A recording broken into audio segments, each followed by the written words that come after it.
rushing in on you when all hope is gone. And you feel the pain and misery of being left all alone. After you... Here we go. I like that, Greggy. You already pressed record. I guess I get to press that. No. Me. There we go. Nothing looks weird. Okay. Hi, Beth. Hi, Greggy.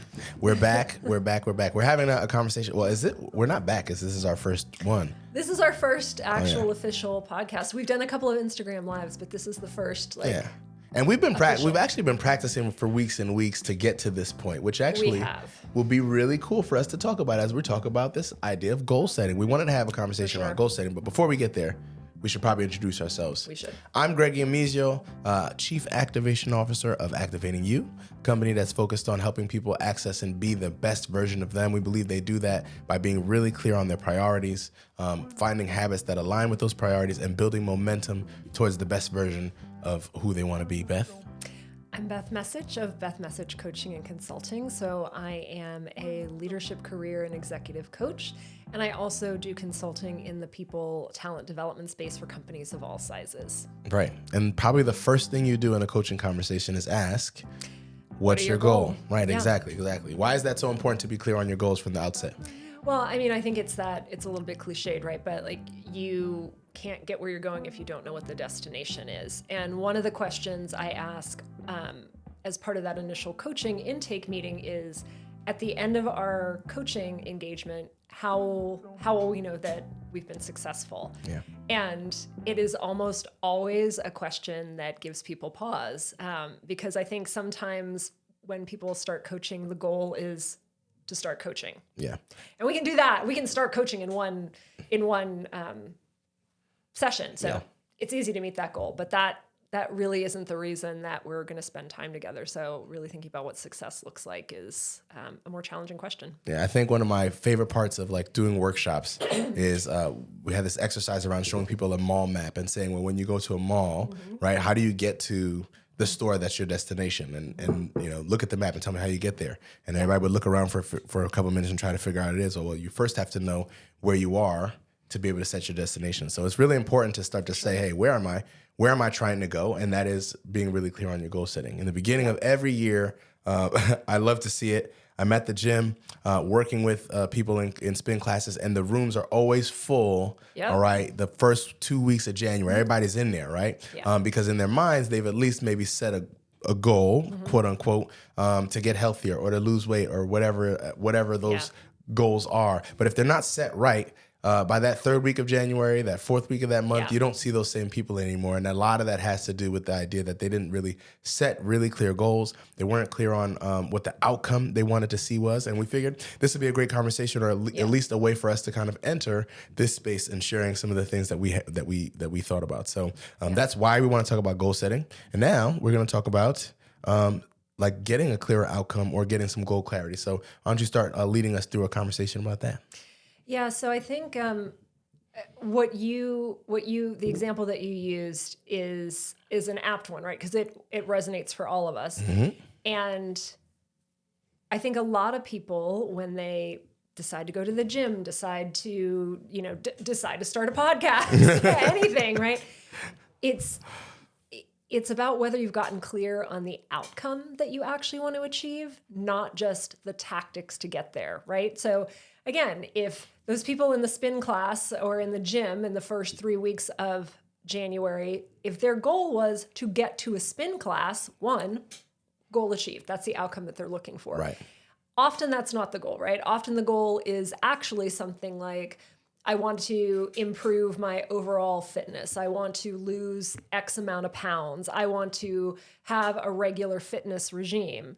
Well, three trips to the gym isn't going to do that. It's not going to cut it. Yeah. It's not going to cut it. And it's important, right, in those spaces to like really be honest with yourself about that. I think a lot of times when people see failure towards what they might have perceived as a goal, it's really not a failure in their ability to do the thing. It's really that they didn't have a clear enough goal, or the outcome wasn't clear enough for what they are. A lot of times we have exercises where we'll say, ask why several more times. So if you're thinking to yourself, hey, I want to lose weight. Well, why? And then you answer that one and ask why again. Yeah. If you can ask why a couple of times, at the root, you find maybe what your real goal is. And when that becomes more clear, all of a sudden, you can start to write out a list of actions that get you closer to it. Yeah. I was, in my studies, I was watching it was a TED Talk, and it was around building momentum. That's like the thing we think about the most here at Activating You is how you slowly get to where you're trying to go by building momentum.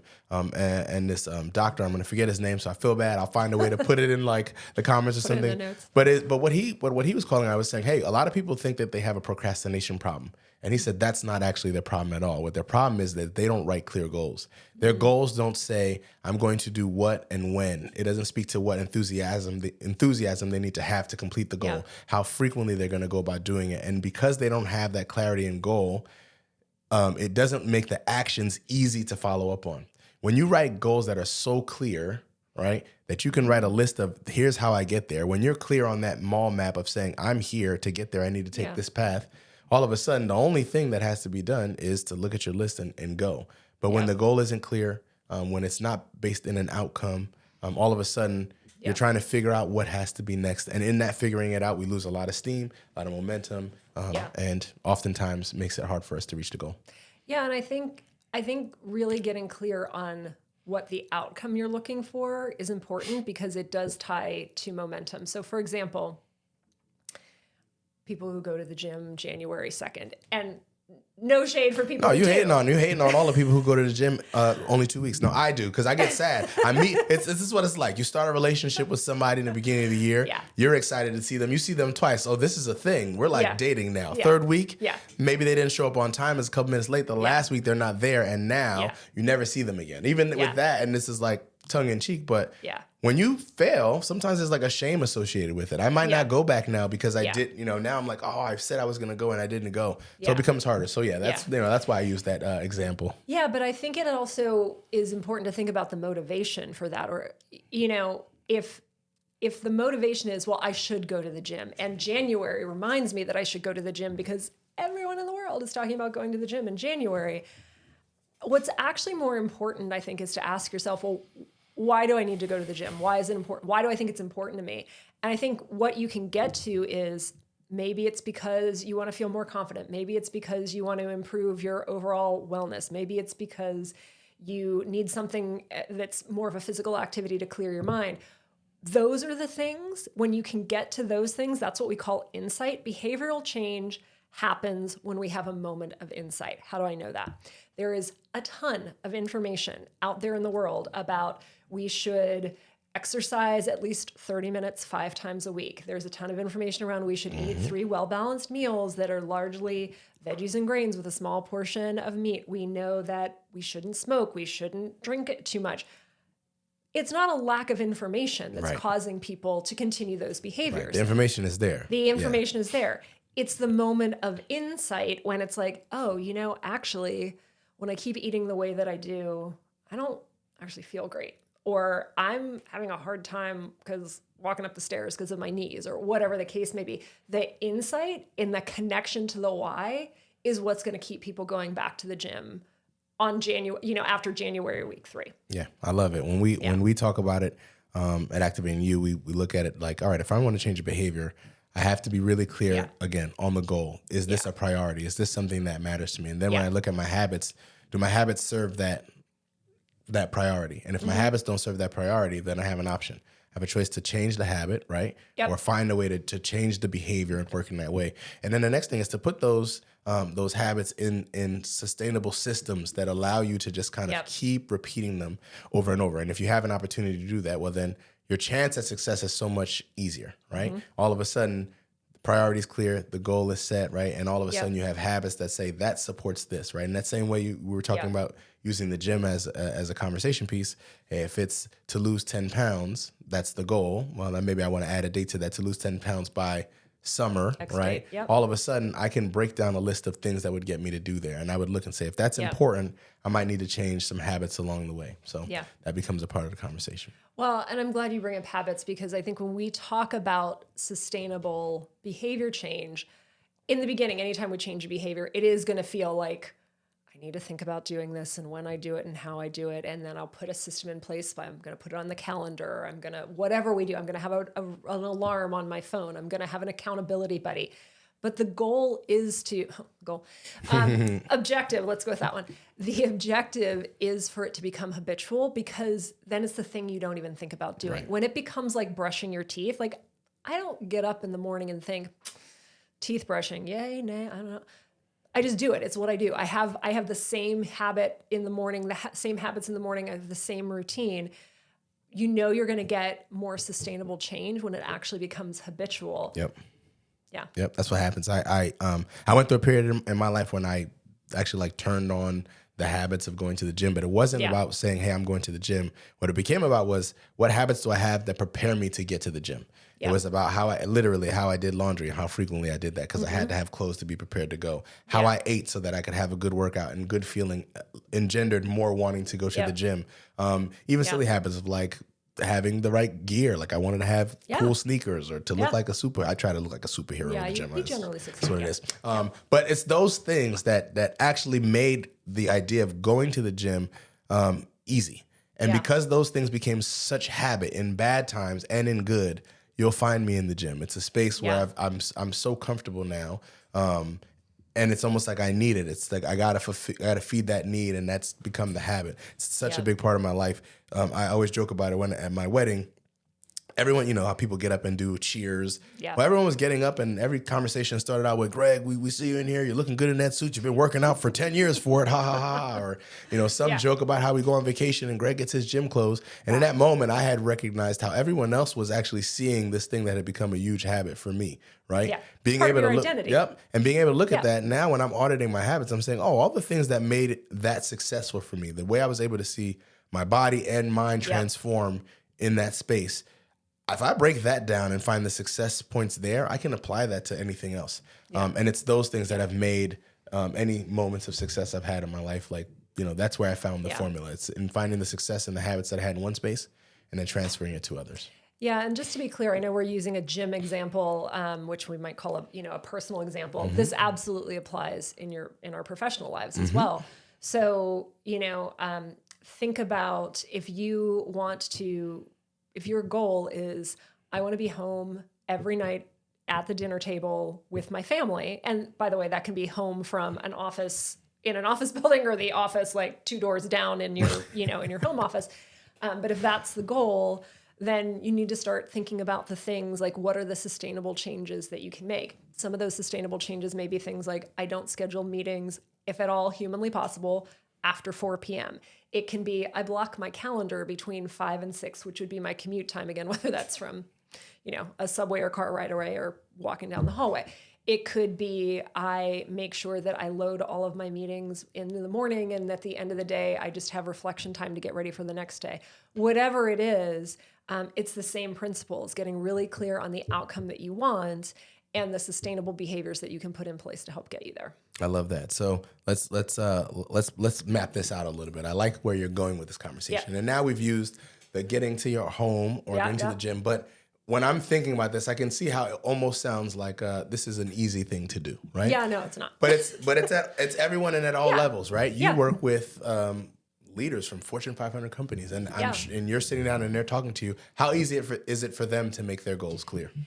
Yeah, a lot of times we're working on much bigger goals and those goals like get to the gym or end your day in time to be with your family are really great goals. I think sometimes we're talking about really big things like I want to actually be known as an expert in this industry. I want to, my goal is to become the CEO one day. My goal is to actually open my own business, start my own company. And so I think the thing to keep in mind there is the bigger the goal, the more that we need to break it down into sub goals that will help get us there, right? So again, if we're talking about like, I don't know, I'm at I'm a new director and I want to be a CEO someday, like getting realistic about the time frame on that, like aspirational but realistic. But then tomorrow. Yeah. But what does it mean first to be successful in the job you're in now? What does it mean then to be ready for the next job? And then you kind of have to keep doing that and get some timeline. So some of the goals that we have, those much longer term goals, they stack on one another. And it requires both short term and long term thinking in order to get there. Yeah, I love the conversation that you're bringing up there. Is when you start getting really clear about the goal, you might actually end up with a couple goals in there, and that makes it much easier to say, well, this is one goal, and if I can achieve this goal, right, this thing by here, then that allows me space to then move on to the next thing, right? It allows you to take some of those things apart. I think sometimes those big, hairy, scary goals feel so heavy because they are. And if you can break them down into smaller pieces, it makes it much easier to do. We talk about momentum as a big thing again, as I said, and one of the things that we talk about is momentum is really it's like sort of a study in it's like mass and velocity when you break down the combination of what it is. But any mass can move under the right setting. So if I can look at something that's really big, well, what conditions do I need to set in place to actually get that to have some movement? And if I can set those conditions and figure out a trigger to set me forward, all of a sudden I can start to build momentum towards that thing, whatever it is, whether it's being the CEO or getting to the dinner table at time. It works in both of those spaces. Absolutely. Yeah. Okay, so we've talked about it a good bunch, and now I think we should give some calls to action. How does that sound? Yeah, for sure. Sound good? All right, we'll get right back, and we'll give you some calls to action, some things that you can actually do to operationalize your thinking around this point.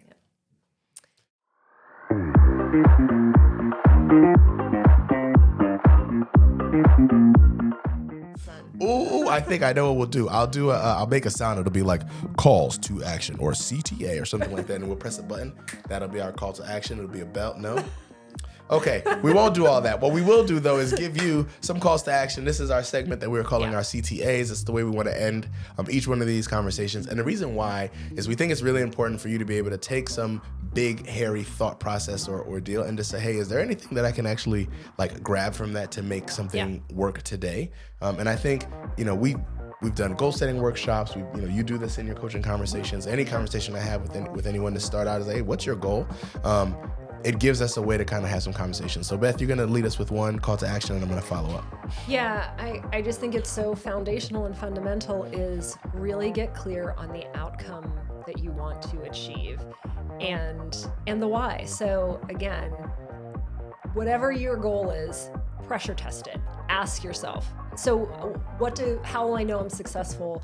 What will it feel like? What will I be doing? Whatever kinds of questions you can ask to get to the root cause of this is actually what I want to achieve, not a tactic to achieve it, but what I want to achieve, and what insight connects you to that outcome, I think is a worthy exercise of doing. So that would be my call to action. Get clear on your outcome. Okay. Well, if we're getting clear on the outcome, right? If when writing goals, clarity is the goal. Punny. I saw what you did there. You saw what I did there. Here's what I want you to do. I want you to take out a piece of paper or your notepad in your phone. And when you're thinking of a goal, I want you to write it out this way. I want you to say a goal is a what, when statement. So if you want to lose 10 pounds, that's your what. By June, that's your when. If you can't write the goal out that way, you're already starting off on a bad note. The reason why is when you're able to say it that way, it lets you do two things. It lets you look at your what, right? That should be the thing that inspires you. That's the thing that moves you forward. But if that thing is not really what you want, you need to be able to look at that and say, is that really what I'm going for? The next piece of it is by when. That gives you directionality. I want to do this thing by this time. And that directionality not only helps you move forward, but it also gives you a chance to kind of audit and say, hey, is that realistic? There's so much information out there about anything that you want to try to do, whether it's to become the next influencer or content creator or to be the CEO of a Fortune 500 company. The information is out there. Somebody can tell you how to do it. But the time frame that you give yourself to do it has to be realistic in order for you to have sustainable, right, behavioral changes that get you closer to it. So being able to write your goals out in that way, that's what you want to say is your goal is a what, when statement. You want to be able to say, I want to do this what, by when, and that is a little bit of a formula that helps you put you in the right direction. If you have any other questions around goal setting, we'd love to hear from you. We have tons of tools and things that we maybe be able to share with anyone who's interested, but this was our conversation around goal setting. Anything else you want to say, Beth, today? No, other than we want to talk. We have a ton of things we want to talk about, but we also want to know what you want us to talk about. So we would love to hear from you, feedback about this episode and what you'd like to hear in the future. Because our goal, or one of them, is to make sure that we are having conversations that are relevant not just to us, but to everyone else, and creating some space for us to all decide on what actions we want to take next. That's right. Beth, where can they find you? You can find me on Instagram at Beth Messich Coaching, or on LinkedIn at Beth Messich Coaching and Consulting. And you can find us at Activating You, and on email, activating.u.today.org. That's where you can find us all. We hope and look forward to hearing from you in the future. Look, I'm leaving that in too. I ain't taking it out. Peace.